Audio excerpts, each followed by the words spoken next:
दुकान नाव दे रहे हैं सर। मैं क्या दुकान यही ना बदल पाने क्या नाम है आपका? 100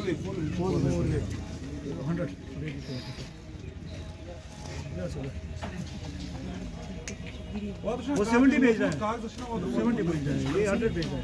नमस्कार सुना था क्लास में ए क्या शना क्लास में कुछ बैठ छु ये कुछ बैठ छु शना क्लास में अद क्या रेट क्या यो या कदा किती बैठ कोना कदा मेरा ज्यादा है ना ज्यादा क्या छु कोना 4 रुपए कैसे से मुझे लो बिल ना इसकी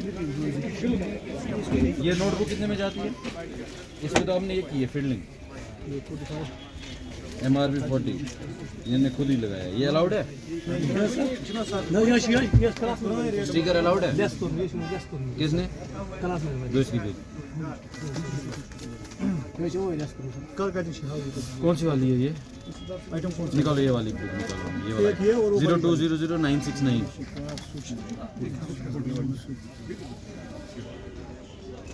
HS ये है ना ये 969 ये है थोड़े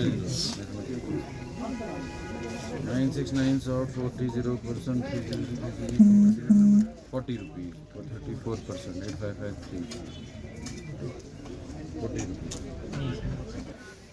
35% इसको रिलैक्स होना चाहिए। नहीं ना सर के 30% है ना 34%। वही है ना 35 लिखा है ना जनरल में। बाद में ओवरऑल देखो ना। अब आप देखो आपको ये कितने में मिली है? 69 वाली ना GST 0%, ऑलनेट 300 cc 3000 cc 324 पीसीज आपने लाए हैं, 40 रुपए है रेट 34।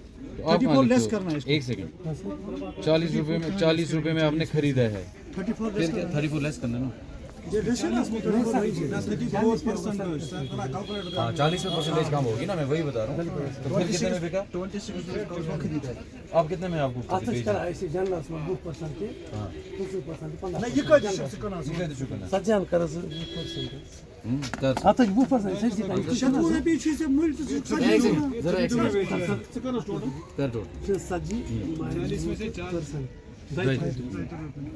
ये तो बच्चों से परसेंट वो नहीं आ गया बराबर। जो पहली नोट इधर लाए, जो पहली नोट वो पकड़ी है ना 2.5 रुपए, देखो कहाँ फर्क है मैं देखूंगा। लाओ पहली नोट।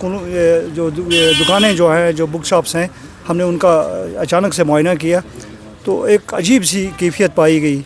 जिन नोटबुक्स पे 45 रुपीज़ 50 रुपीज़ 60 रुपीज़ एक नोटबुक पे चार्ज किया जाता है पब्लिक के लिए, तो हम इस पे नोटिस लेने जा रहे हैं। हमने बहुत सारे दुकानदारों से सैंपल ले लिया और उनसे रेट्स ले लिए, आप कैसे बेच रहे हो, क्योंकि नोटबुक को 10% पे बेचना पड़ेगा इनको। जो भी पब्लिक हमें देख रही है आपकी वसादत से, हम उनको गुजारिश करते हैं कि GST बिल इनसे लें और 10% जो है वो इनको इंटरेस्ट ये दे दें, मुनाफा दे दें 10%, क्योंकि 10% board of school education books पे दे रही है इनको रिबेट, तो इसी तरह से ये पब्लिक से भी 10% जो है वो ले लेंगे। अब किसी नोटबुक पे 100 रुपया लिखा है, वो नोटबुक 100 की नहीं होती है। क्यों? वो नोटबुक जो है वो 70 रुपीज़ में दुकानदार को पड़ती है, तो वो उस पर देख लें तो 10 रुपया बनता है उसका, 7 रुपया बनता है, 8 रुपया वो पैसा दे कि जो प्रिंट रेट है उसकी नोटबुक की कोई प्रिंट रेट नहीं होती है। MRP कुछ भी नहीं है, MRP ये बोगस है, फ्रॉड है। MRP पे ध्यान ना दें, बुक सेलर से उसकी बिल मांगे, बाज़ाब्ता बिल मांगे, ओरिजिनल बिल मांगे। तो अगर आपको लगता है कि ये ज़्यादा महंगा दे रहा है तो आप हमारे दफ्तर में आएँ, तो हम FIR के लिए उसको हम बुक करवाएंगे। वो बेच सकते हैं क्योंकि उनके पास लाइसेंस है बुक्स भेजने की। किताब किसी भी किस्म की किताब में भी है ना, तो वो कोई पेरेंट हमारे पास आ जाए, वो पेरेंट हमें ये बोले कि हमें किसी से प्राइवेट स्कूल ने मजबूर किया कि आप उस सिलेबस की किताब लाएं, उस सिलेबस की किताब, क्योंकि बुक सेलर को दुकान में बुक्स भेजने से कोई रोक नहीं सकता है। बुक्स जो है वो आपकी कोई बुक ले सकते हो, आप 8th की बुक ले सकते हो, 9th की खुद पढ़ सकते हो, पढ़ा सकते हो, किसी को पढ़ने पढ़ाने में कोई प्रॉब्लम नहीं है। ये स्कूल के सिलेबस में आपको गवर्नमेंट प्रिस्क्राइब्ड सिलेबस पहले पढ़ाना पड़ेगा, उसके बाद आपकी जो मर्ज़ी है, आप जो पढ़ाना चाहते हैं वो पढ़ाइए within the limitations, within the government prescriptions.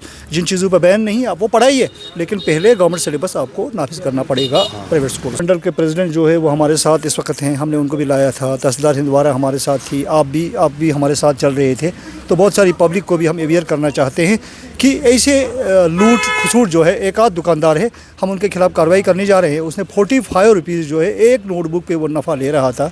तो जिन लोगों ने 45 रुपीज़ दी हैं उसको कानून के शिकंजे में आना पड़ेगा। हम उसकी वेरिफिकेशन कर रहे हैं। हमने उनके तमाम दुकानदार जिनके पास हम गए, हमने उनको बिल्स मांगी हैं, मेमो नहीं, हमने GST बिल्स मांगी हैं। उसके एतबार से डिपार्टमेंटल के प्रेसिडेंट से हमारी बात हुई। उन्होंने कहा कि हम एक ज़ाब्ता बनाएंगे कि नोटबुक्स पे 10% जो है वो लिया जाएगा। अब हम 10% क्यों कह रहे हैं? क्योंकि ये ट्रिम सीज़न है इस वक्त, जिस